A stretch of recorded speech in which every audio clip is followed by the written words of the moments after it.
国民党台北市长的候选人蒋万安，透早嘛带着本来的这个市议员的候选人，徛伫个路口来拜票。另外一边，新北市长侯友宜嘛甲本来为国民党的代表到南口去扫街。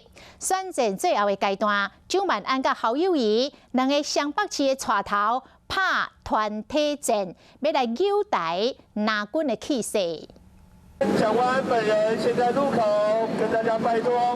路口拜票含通勤的人小少问，选战到上尾几公日，国民党台北市长候选人蒋万安会只正做家务，带领港党市议员候选人面前有选票。我们就是全力冲刺，不管是到市场、到公园，接下来我们安排车队的扫街，就是持续的。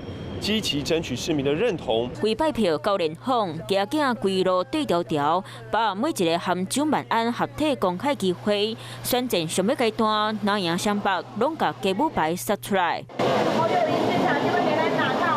过来向市民发声，还有其带南洋民代去领赢票仓，来到南口泰山五股扫街拜票，那从家己选情，嘛要替议员的选举斗阵声。新北市每一个地方。 都很重要，让我们好好啊做代志团队继续为大家服务。